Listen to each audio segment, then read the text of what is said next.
It's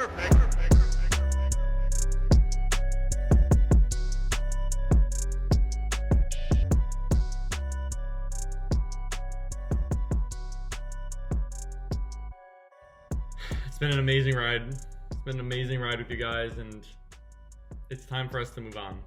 And it hurts me saying that, but it's time for us to move on. I was in 4 leagues. 2 first place finishes, 2 second place finishes. My main league, though, was the second place finish. Kenneth Walker missing a couple drives, and mainly T. Higgins missing that almost the entire game because Waddle was out. I had to start T. It cost me. Lost by single digits. But there's something beautiful that happens, at least for me, that I hope happens for all of you the day after fantasy, is you are able, if you didn't before, you're able to step back and say, that doesn't matter.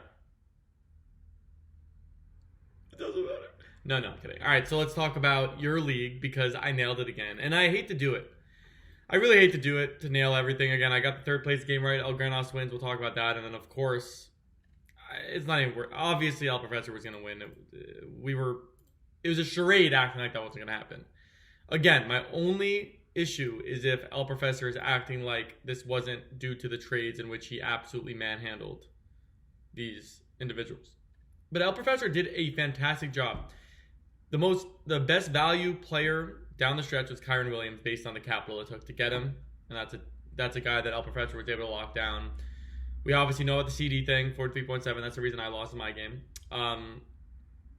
Zay Flowers, another really great value guy compared to where he was at the beginning of the season. And overall, I mean, you look at, he was able to bench Pollard, Zeke. Like, it's just a really good team. There's nothing to say. He won 188 to 150.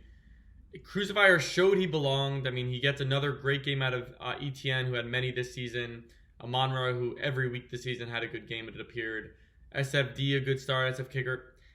It's just one of those situations where a solid team got beaten by the best team in potentially league history. So, El Professor, you deserve it. Take your victory lap, but do it with grace. And we'll see how you're able to absolutely, I don't want to use a really bad word, but steal players from your colleagues, your co-managers next season as well. El Granos with the win, a third place finish. I feel like El Granos is like a comfortable third place guy. I don't know if he got it last year, but that just feels like where his team strength level has been since I've been talking about the league. Really strong game also, 152.62. This was one of those like Devontae Adams carrying the team essentially, 39 points. You get a normal game out of Devontae, you get 130, you lose. You needed that monster game. You got other contributors. I mean, Jalen Warren, 20 points, shout out. Brock Purdy, 22 points, shout out. So you got production from places you didn't expect. And you didn't get punished for the crazy start of Purdy over Lamar Jackson, 22 points to Lamar's 55 points, the MVP. A decision I think I'll die not understanding. But you get the win anyway. And that I will give you credit, because Jalen Warren's not someone I would have started. And he was fantastic. And then, of course, Nakua was one of the better value guys this year. And I even saw some people go off Devontae this week. So congrats to you. Paco Libre, just the CMC injury, obviously, it's just ironic way to end the season. The most valuable guy being the guy that cost you. You actually had a pretty good performance this week as well. You can't really point a finger at anyone. Almost everyone performed at least decently. Mahomes' disappointing season ended up really being the nail in the coffin, and it was a nail in the coffin here too. If he gets you 18 points, you get the win. But I don't know. Yeah, that's a bit frustrating. It's a third place game, but it's still a bit frustrating if you're Paco Libre. But again, I mean, you just snuck in the playoffs. It makes sense. I'm actually seeing your comment now. I still can't believe I lost to Cara de Verga. I don't know what that means, but El Granos saying Paco is my bitch. Funny. Okay, anyway, that's it, guys.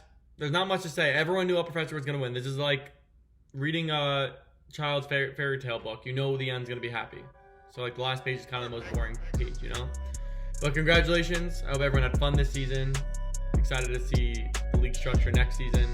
And I wish you all an amazing, amazing 6 months, 7 months as we stall before talking about fantasy again.